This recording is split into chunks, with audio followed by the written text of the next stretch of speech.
하나님 말씀 함께 보겠습니다. 구약성경 신명기 22장 13절로 30절까지의 말씀을 함께 보도록 하겠습니다. 구약성경 296페이지 신명기 22장 13절로 30절까지의 말씀을 교독하도록 하겠습니다. 찾으신 줄 알고 13절 봉독하겠습니다. 누구든지 아내를 맞이하여 그에게 들어간 후에 그를 미워하여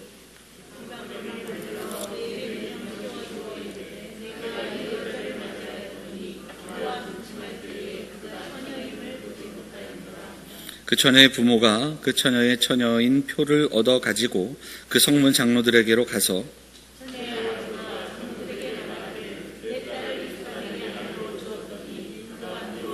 비방거리를 만들어 말하기를 내가 내 딸에게서 처녀임을 보지 못하노라 하나 보라 내 딸의 처녀의 표적이 이것이라 하고 그 부모가 그 자리의 옷을 그 성읍 장로들 앞에 펼 것이요 이스라엘 처녀에게 누명을 씌움으로 말미암아 그에게서 은 100세겔을 벌금으로 받아 여자의 아버지에게 주고 그 여자는 그 남자가 평생에 버릴 수 없는 아내가 되게 하려니와 그 처녀를 그의 아버지 집 문에서 끌어내고 그 성읍 사람들이 그를 돌로 쳐 죽일지니 이는 그가 그의 아버지 집에서 창기의 행동을 하여 이스라엘 중에서 악을 행하였음이라. 너는 이와 같이 하여 너희 가운데서 악을 제할지니라.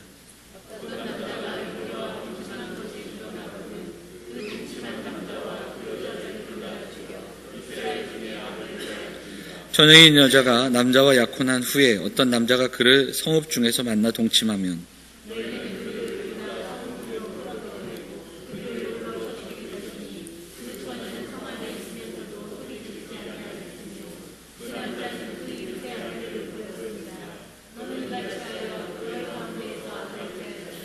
만일 남자가 어떤 약혼한 처녀를 들에서 만나서 강간하였으면 그 강간한 남자만 죽일 것이요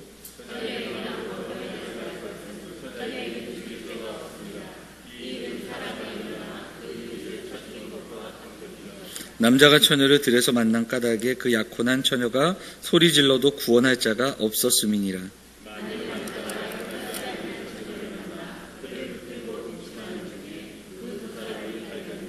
그 동침한 남자는 그 처녀의 아버지에게 은 50세겔을 주고 그 처녀를 아내로 삼을 것이라. 그가 그 처녀를 욕보였은즉 평생에 그를 버리지 못하리라. 취하여 아버지의 하트를 드러내지 말지니라. 아멘. 글로리아 찬양대 찬양하시겠습니다.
주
아멘. 귀한 찬양 감사합니다. 우리 찬양에 가서처럼 오늘 예배를 통해서 우리의 마음을, 주의 마음을 포개는 귀한 시간, 귀한 하루가 되기를 간절히 소망합니다. 우리 그 마음 담아서 우리 앞뒤에 계신 분들, 양옆에 계신 분들 인사하도록 하겠습니다. 잘 오셨습니다. 반갑습니다. 우리 인사할까요? 네.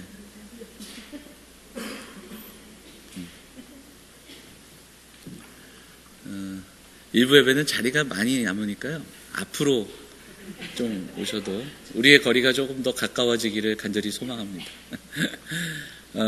오늘 본문의 말씀 의지해서 거룩한 공동체 네 번째 시간, 우리가 그 신명기 말씀 중에 사회법이라고 이야기하는 그 규례들을 나누면서 거룩한 공동체, 거룩한 삶을 살아가는 그 몸부림이 무엇인가를 계속해서 나누고 있습니다. 오늘 본문의 말씀 의지해서 하나님 말씀 나누도록 하겠습니다. 14세기 유럽의 한 항구에 배가 도착했습니다. 이 배에는 참 많은 사람들이 타고 있었는데 또 하나의 불청객이 타고 있었습니다. 이 배가 항구에 도착하자마자 사람들이 내리면서 그 배의 화물칸에 있었던 쥐가 함께 내립니다. 이 쥐의 온몸에 그 벼룩들이 있었는데요. 중앙아시아 쪽에서 아마 탔을 것이다, 그렇게 추측을 하는데, 이때부터 얼마 되지 않아 유럽에 흑사병이라고 하는 패스트, 이 병이 돌게 됩니다. 기록에 의하면 그 당시 유럽 인구의 4분의 1이 사망하는 그런 강력한 그 병이었음을, 흑사병이었음을 우리가 보게 됩니다. 가깝게는 10년 전에 신종플루라는 그 독감이기도 하지만 그 바이러스가 전 세계적으로 창궐 했고요. 우리나라에도 한 80만 명 정도 감염되고 죽은 사람이, 사망한 인구가 한 270명 정도 됩니다. 아마 이 중에서도 당시에 그 신종플루 판정받으시고 타미플루 이렇게 먹고 한 5일 동안 집안에 있었던 분들 계실 겁니다. 저도 그 중에 한 사람입니다. 2015년에는 메르스라는 호흡기 질환이 또 이 땅에 들어와서 38명이 사망했던, 그러니까 계속 숫자가 좀 적긴 하지만 계속해서 우리가 알지 못하는 이 질병들이 생겨나고 또 이것으로 인해서 많은 사람들이 또 사망하는 그런 모습들을 보게 되죠. 지금도 백신조차 없는 그 질병들, 특별히 아프리카에서 시작된 에볼라 바이러스 같은 경우 아직 백신이 없다고 하는데 그런 뉴스를 보게 됩니다. 왜 이렇게 질병과 바이러스 얘기를 먼저 하냐면, 제가 오늘 본문을 이렇게 한 주 동안 묵상하면서 참 쉽지 않았습니다. 왜냐하면 아마 지금 읽으시면서 느끼셨겠지만 이렇게 온통 죽이는 이야기, 그리고 또 순결에 관한 성적인 범죄에 대한 이야기이기 때문에 참 이것을 어떻게 우리가 함께 묵상하고 접근해야 할까에 대한 고민이 좀 있었습니다. 근데 묵상하는 가운데 한켠에서 이런 생각이 들었습니다. 마치 이런 질병이 들어올 때마다 그 질병에 대항하는 백신을 만들어내고 어떻게든 이 질병을 막아내야 하는 것처럼, 당시 광야에선 이스라엘 백성들 안에 단지 어떤 육신의 질병만이 아니라 그들을 병들게 하는 죄의 감염을 막아내려고 했던 그러한 단호한 처방전의 말씀이 아닌가, 그런 묵상을 하게 됐습니다. 조금 전에도 말씀드렸지만 이 본문 읽으시면서도 좀 불편하신 분들이 있었을 겁니다. 왜냐하면 온통 죽이라는 이야기입니다. 그리고 심지어는 돌로 쳐 죽이라, 또 남자만 죽여라, 이런 이야기들이 계속 나옵니다. 온통 죽이라는 이야기인데, 사실 성경에는 이와 같은 일상의 범죄, 타락, 그리고 그것에 대한 심판의 이야기가 참 많습니다. 예전에 청년부 담당하며 섬길 때 한번 청년들이랑 2박 3일 정도 이렇게 통독 수련회를 한 적이 있습니다. 그래서 좀 조용한 곳에 가서 구약 성경을 같이 이렇게 처음부터 끝까지 읽어가면서 궁금한 거 물어보고 또 같이 이야기 나누고 묵상하고, 그러면서 창세기부터 말라기까지 차근차근히 함께 읽어나가는 그런 시간을 가진 적이 있습니다.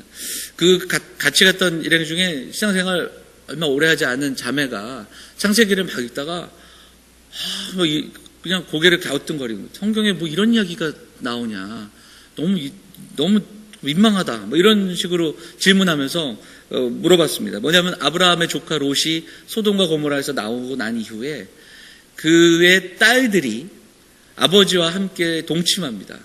그래서 이제 자녀를 낳게 되는 이야기를 보면서 어머 뭐 이렇게 얘기를 하더라고요. 그리고 나서 계속 읽어나가는데 이런 이야기가 한두 번 나오는 게 아니에요. 그 이후에 야곱의 딸 디나 이야기 보면 디나가 세겜의 추장의 아들에 강간당하는 이야기가 나옵니다. 요셉의 이야기에도 나오고요. 출애굽한 이후의 광야에서도 이런 사건들은 또 있습니다. 사사기에 보면 레위인의 첩이 강간을 당하는 또 이야기도 나옵니다. 성군이었던 왕 다윗이 자기 부하였던 우리아의 아내를 범하는 그런 장면도 성경에는 나옵니다. 그 이후에 솔로몬의 이야기, 그리고 또 그 이후에 아가서를 보면 아가서는 정말 마주 앉아서 함께 봉독하기가 민망한 구절들이 참 많습니다. 성경은 거룩한 하나님의 말씀임에도 불구하고요, 우리 일상에서 겪는 많은 일들, 그리고 우리의 실패와 범죄함들, 그리고 또 음란함이 또한 성경에 분명히 기록되어 있다는 겁니다.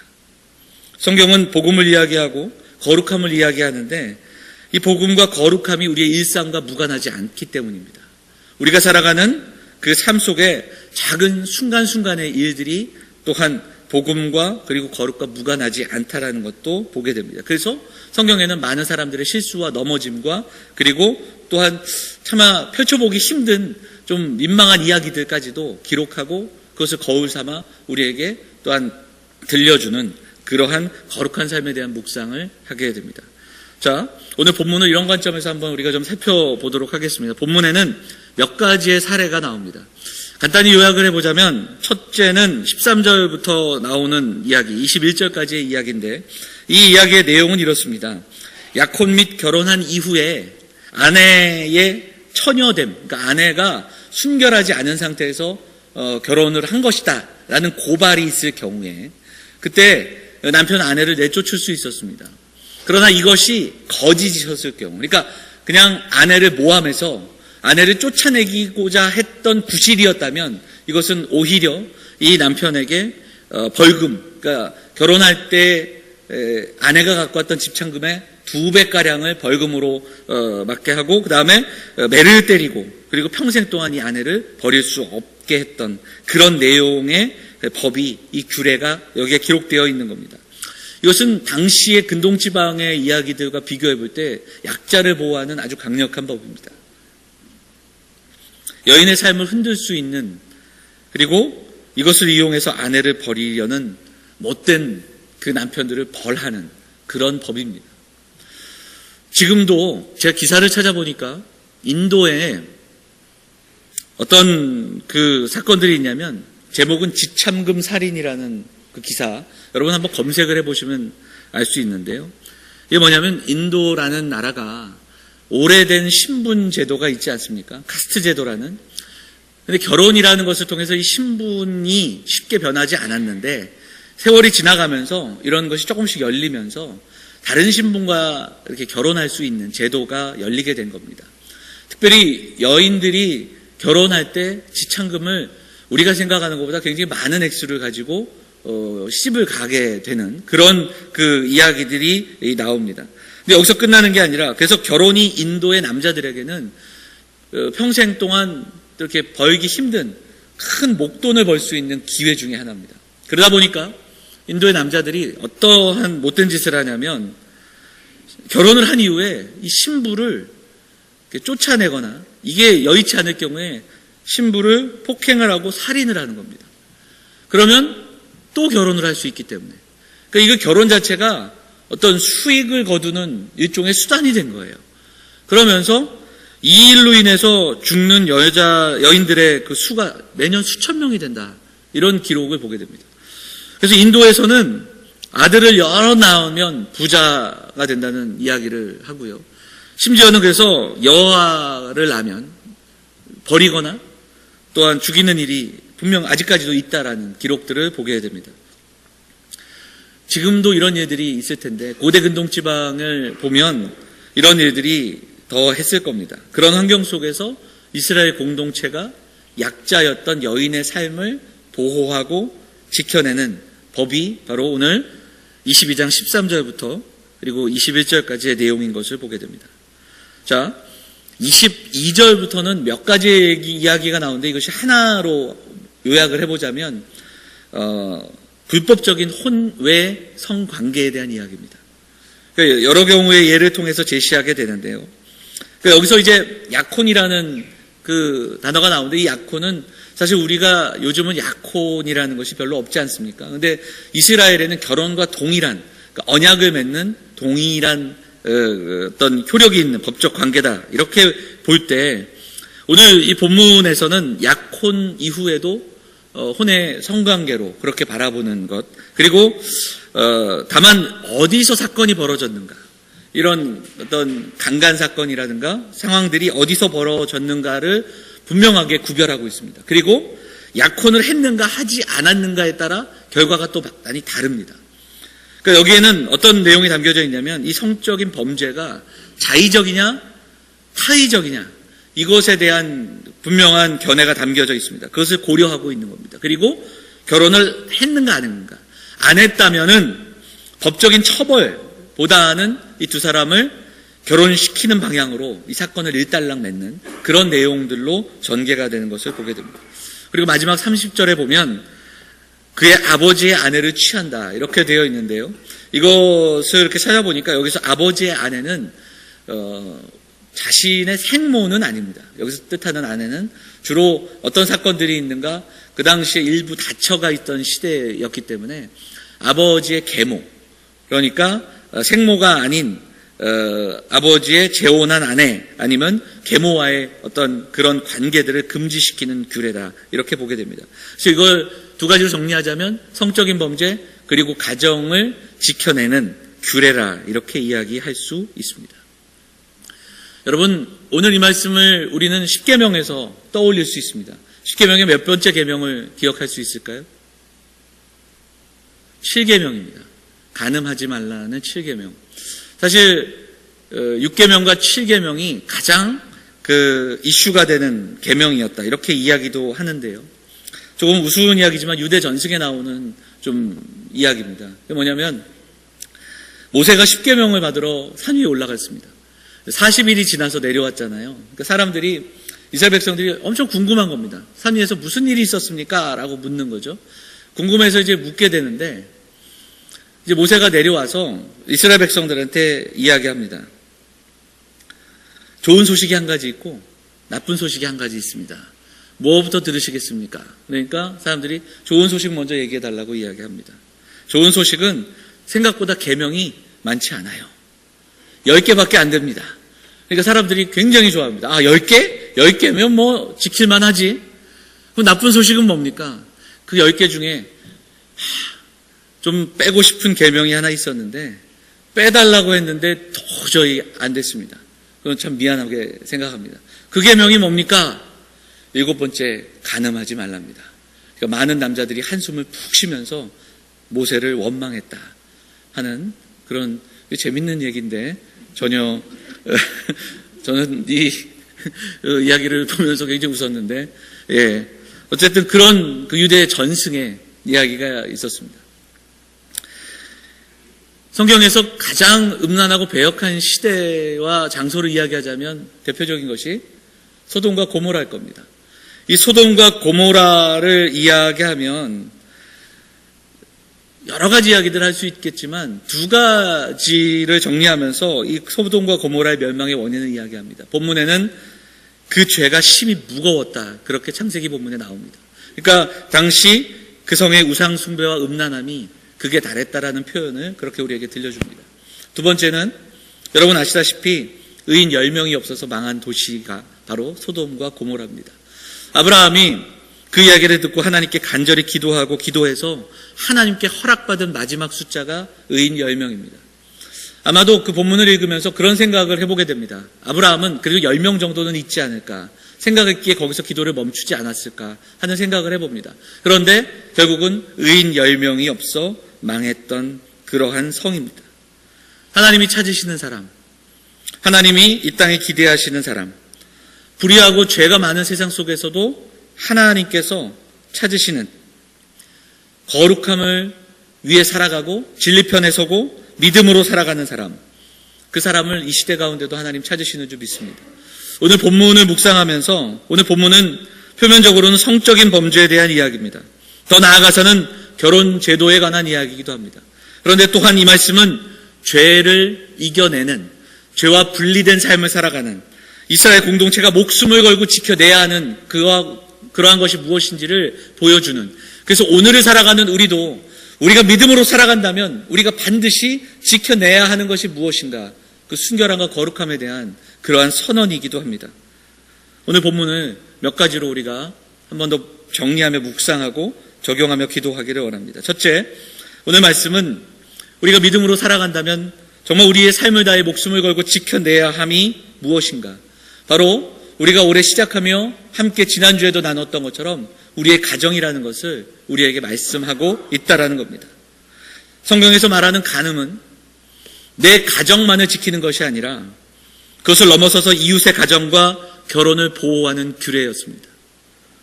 고대 이스라엘에서 한 사람의 생명은 결혼과 가족에 달려 있었습니다.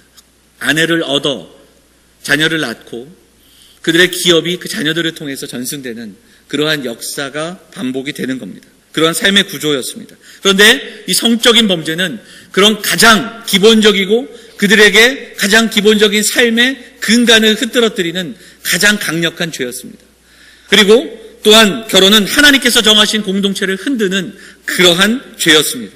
서로 연합하여 한 몸이 되는 은혜를 잊게 하는 그런 강력한 죄였습니다.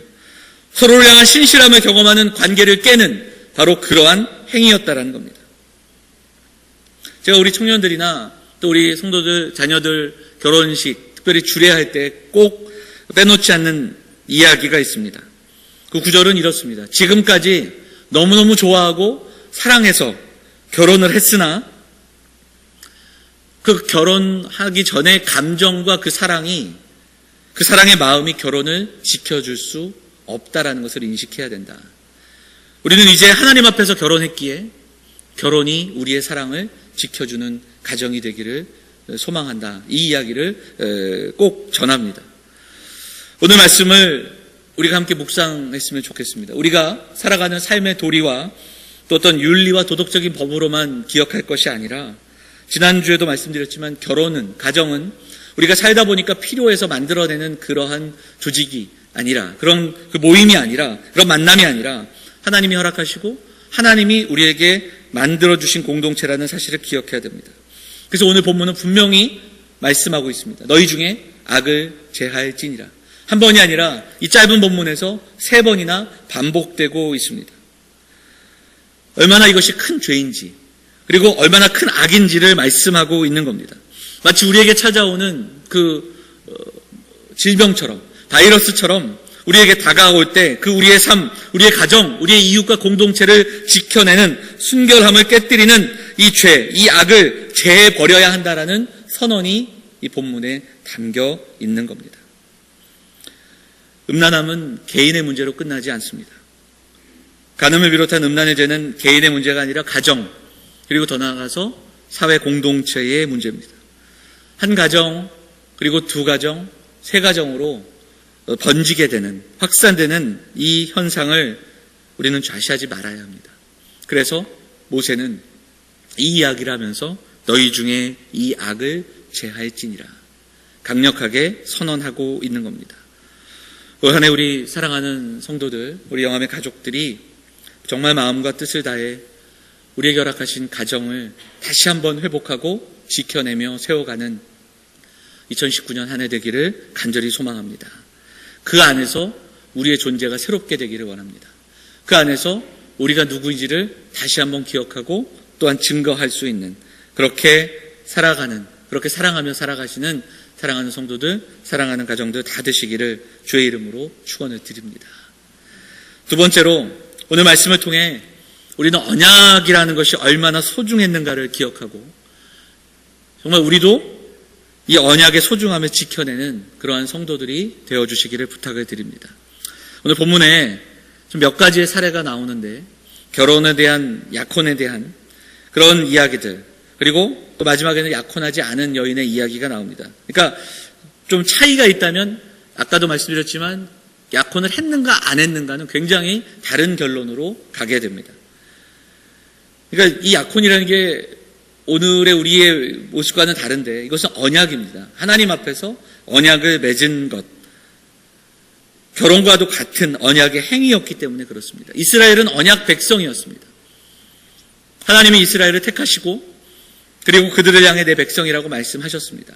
사실 출애굽기에서부터 시작되는 이스라엘 공동체 역사를 보면 참 이스라엘은 사랑받기 합당하지 못한 모습들이 너무나도 많습니다. 그들에게 사실 자격이 되는가 이런 질문도 해볼 수 있습니다. 광야의 이야기만 돌아보아도 그럼에도 불구하고 하나님은 그들에게 신실하셨습니다.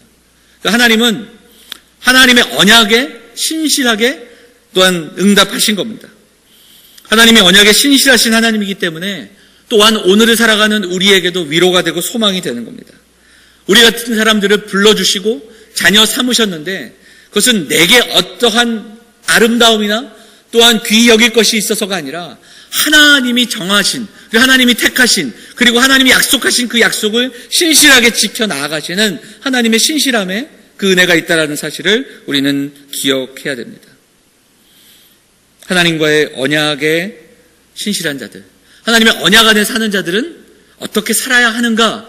이것이 오늘 본문에서 우리에게 들려지고 있다는 겁니다. 사랑하는 여러분, 하나님의 언약 안에 살아가는 하나님의 언약 백성들은 어떻게 살아야 했습니까?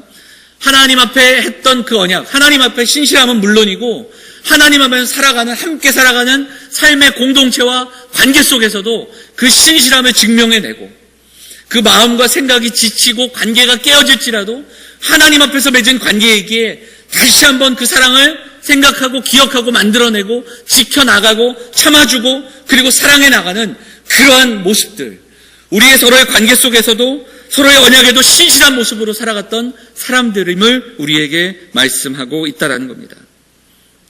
이 땅을 살아가는 우리도 마찬가지입니다. 하나님께 구원받은 그 구원의 은혜가 우리의 삶 속에서, 우리의 관계 속에서, 우리의 가정에서, 그리고 우리의 공동체 안에서 증거되고 드러나는 그런 삶을 살아가는 저와 여러분 될 수 있기를 간절히 소망합니다.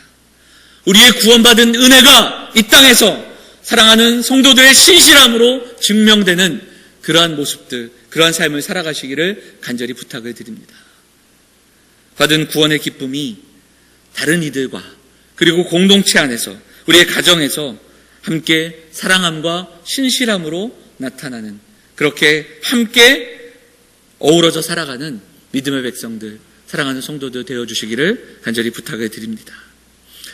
마지막으로 우리가 오늘 말씀 묵상하면서 기도하기 원하는 것은 그럼에도 불구하고 강력한 세상의 문화와 음란함과 그리고 죄를 바라보면서 우리는 좀 더 강력한 결단을 할 수 있는 오늘 이 시간이 되기를 소망합니다. 사랑하는 우리 영암의 성도들이 이 시대 속에 살아가지만 정말 하나님 앞에서 살아가기를 소원합니다. 하나님을 경외하는 인생, 하나님을 정말 두려워하며 살아가는 인생들 되시기를 부탁을 드립니다. 하나님 앞에 나와 예배할 때 정직하게 예배할 수 있기를 원합니다. 한 주의 삶을 돌아보며 우리가 기도하며 시작합니다. 우리의 죄의 자백으로 고백하며 기도하기를 원합니다. 그리고 그 죄의 모습을 버리기 위해 간절히 기도하며 예배하는 우리 성도들 되어주시기를 다시 한번 부탁을 드립니다. 한 해를 시작하면 지난 한 해를 돌아봅니다. 우리 연말이 되면 참 반성을 많이 하지요. 그리고 새해 계획을 많이 세웁니다. 이런 반성과 새로운 결단이 있음에도 불구하고 사실 다람쥐 쳇바퀴 돌듯이 우리의 신앙의 모습이 해마다 그렇게 나아지지 않는 것을 우리가 경험하게 됩니다. 마치 살을 빼고 싶은데 도저히 살이 빠지지 않는 다이어트와도 같은 그런 모습이 우리 안에 있는 것을 보게 됩니다. 여러분, 어떻게 우리의 삶에 이런 우선순위가 바뀔 수 있겠습니까? 진정한 회개가 우리 안에 있어야 됩니다. 하나님 앞에 나올 때 정말 우리의 마음을 들여 정직하게 예배하고 진정하게 돌이키는 은혜, 하나님 앞에 진정한 회개가 있어야 됩니다. 회개는 단순히 잘못을 고백하는 수준, 죄를 고백하는 기도가 아니라 정말 회개하고 고백했다면 내가 가장 사랑하는 대상, 그것이 잘못됐다면 내려놓을 수 있는 용기, 그리고 그 우선순위, 사랑의 순서를 바로 잡는 겁니다. 러셀 무어가 쓴 그 책이 있습니다. 우리는 유혹을 이길 수 없는가라는 책이 있는데요. 이 책을 보면 저자가 바로 이 이야기들을 합니다. 그리고 그 수많은 유혹 속에 있는 사람들에게 권면합니다. 정직한 기도를 해야 한다고 권면합니다. 정직하게 기도하라. 가면 뒤에 숨지 마라. 하나님 앞에 나와서도 그 가면 뒤에 숨어서 아무 일도 없는 것처럼 그렇게 예배하지 말라고 그렇게 권면합니다. 마음을 열어 문제의 실상을 하나님 앞에서 깨달아야 한다. 이 이야기를 들려줍니다. 왜냐하면 우리가 유혹을 이기고 우리가 죄와 싸울 수 있는 힘은 우리 안에 있지 않기 때문입니다. 하나님의 사랑을 힘입지 않으면 이 땅을 살아가는 우리가 우리의 생각과 우리의 능으로 감당할 수 없다라는 이야기를 전합니다. 요한복음 8장을 보면 가늠하다 잡혀온 여인이 있습니다. 예수님은 그 여인을 끝내 정죄하지 않으십니다. 그리고 모두가 떠난 이후에 마지막으로 한마디를 더 하십니다. 그 이야기가 무엇입니까? 가서 다시는 죄를 범하지 말라. 정죄하지 않으시지만 이 짧은 그 말씀 안에 참 많은 의미가 담겨 있습니다. 그리고 무엇보다 그 변화를 기대하며 권면하시는 겁니다. 그리고 그 여인에게 사랑과 기대를 나눠주십니다. 하나님의 사랑을 경험해야 그 사랑에 힘입어 이 땅에서 거룩한 삶을 살아갈 수 있기 때문입니다. 우리에게는 이 하나님의 사랑이 이 땅을 살아가는 이 땅의 음란함과 된 가치와 죄를 이기며 살아갈 수 있는 힘과 능이 된다는 사실을 다시 한번 반드시 기억해야 됩니다.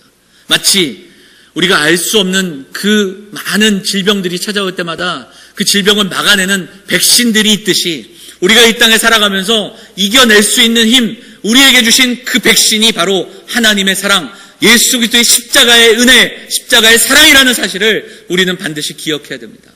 그리고 그것을 위해 우리는 오늘도 예배하며 또 그 삶의 가치와 생각에 하나님의 말씀이 스며들고 하나님의 사랑을 담아 오늘도 예배하며 깨닫고 그리고 우리의 삶의 자리로 나아가야 한다라는 이 사실을 엄중하게 기억하고 기도하는 이 시간이 되기를 간절히 소망합니다. 사랑하는 여러분, 예수님께서요, 공생애를 시작하실 때 가장 먼저 겪으신 일이 바로 사탄의 유혹을 받는 일이었습니다. 예수님께서 사탄의 유혹을 이겨내셨습니다. 이겨내실 때 어떤 장면이 우리에게 소개됩니까? 어떻게 이기셨습니까? 하나님의 말씀으로 이겨내셨습니다. 신명기 말씀들을 선포하십니다. 근데 예수님이 이 말씀들을 내가 유혹을 받을 것이기에 그 유혹에 대비해서 외워놓으신 말씀이 아니라는 겁니다. 우리처럼 어떤 외워야 될 말씀, 암송 말씀 한 109절 뽑아놓고 그 109절 외우셨다가 그 말씀을 기억해서 선언하신 말씀이 아니라는 겁니다. 이미 예수님께서 구약의 말씀을 읽으셨고 묵상했고 그 말씀이 예수님의 생각과 사고에 담겨 있던 겁니다. 그래서 마귀가 내놓은 달콤한 유혹, 배가 너무너무 고플 때 그 돌을 떡으로 만들라는 그 유혹 앞에 그 유혹보다 이미 그 삶 가운데 있었던 그 말씀이 있기에 그 말씀으로 이겨내실 수 있었던 겁니다. 삶의 가치와 생각에 하나님의 말씀이 이미 자리 잡고 있었던 겁니다. 사랑하는 여러분, 우리도 그렇게 살아가기를 소망합니다. 하나님의 말씀이, 하나님의 사랑이 우리의 생각과 우리의 삶의 가치에 스며들어 시시각각으로 다가오는 수많은 유혹들 속에서 그때 그보다 더 귀한 것을 알기에, 더 아름다운 것을 우리가 경험했기에 이겨내고 고백하고 선언할 수 있는 믿음의 사람들 되시기를 간절히 부탁을 드립니다. 사랑하는 여러분, 하나님께서 우리의 현재와 미래, 우리가 정말 이 유혹 속에서 싸워갈 수 있는 무엇이 필요한지를 분명히 아십니다. 그래서 하나님의 말씀은 우리를 준비시키실 겁니다. 성령은 우리에게 그 말씀대로 믿고 나갈 힘을 주시는 줄 믿습니다.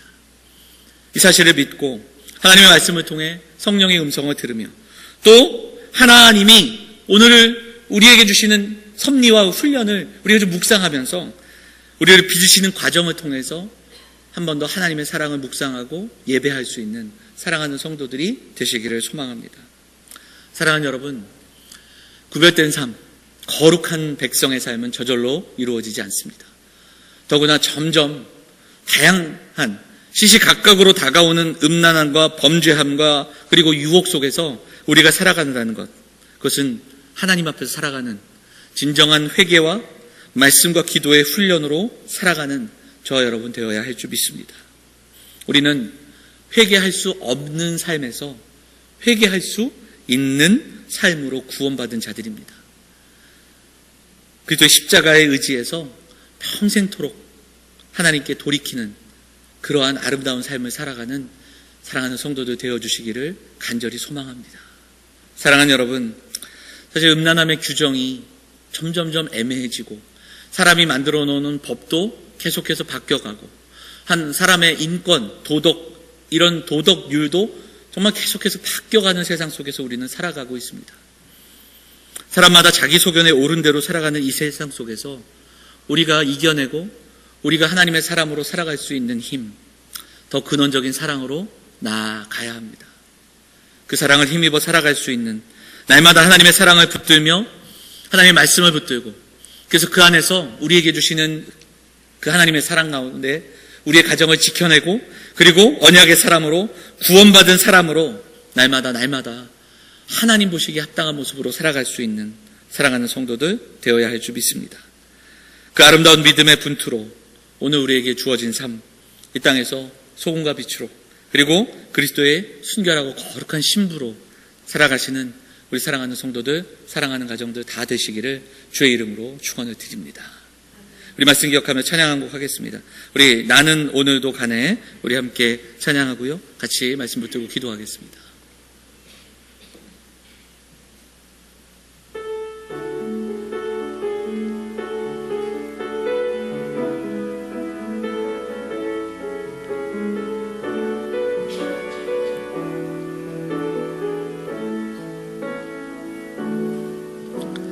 누구나 무거운 짐을 지고 가는 길, 아무도 끝을 알 수 없네.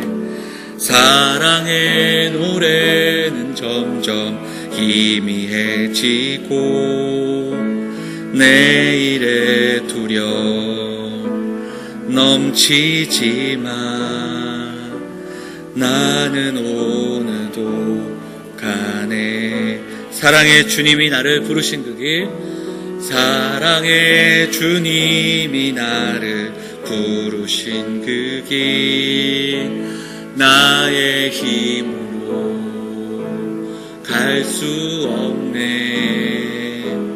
믿음의 길 위에 주가 예비하시니 십자가 사랑 의지하여 나는 오늘도 가네. 주의 영광 노래하리. 더 이상 나 버틸 힘이 없어도 모든 상황 끝에서 다시 설 때 알게 되리라.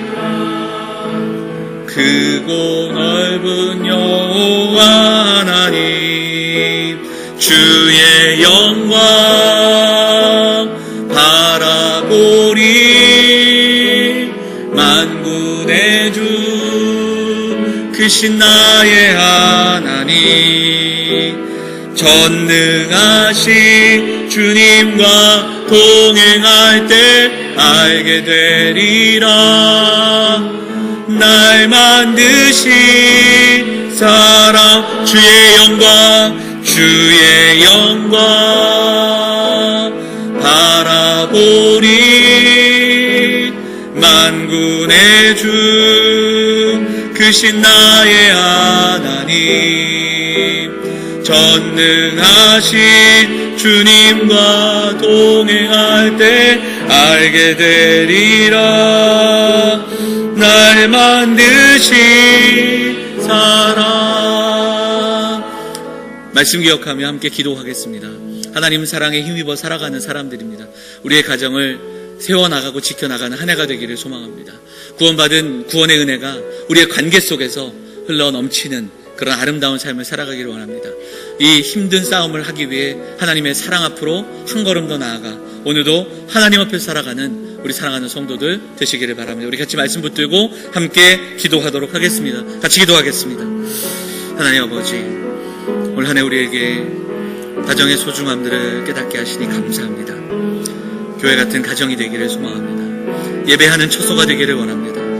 사랑하는 성도들, 유혹이 많고 또 시험 많은 이 땅에서 하나님의 사람으로, 언약 백성으로, 구원받은 백성으로 살아가는 그 놀라운 은혜가 있기를 원합니다. 그 은혜가 우리의 관계 속에서, 우리가 만나는 사람들과의 모습 속에서, 우리 공동체 속에서 드러나기를 소망합니다. 하나님, 무엇보다 우리가 그 은혜를 입기 위해 주의 보좌 앞으로 나아가는 사랑하는 성도들이 되기를 소망합니다. 하나님의 그 크신 사랑을 힘입어 오늘도 우리가 살아가야 할 이유를 발견하고 그 사랑 앞에서 하나님 우리의 삶이 다시 한번 세워지는 놀라운 은혜가 있기를 소망합니다.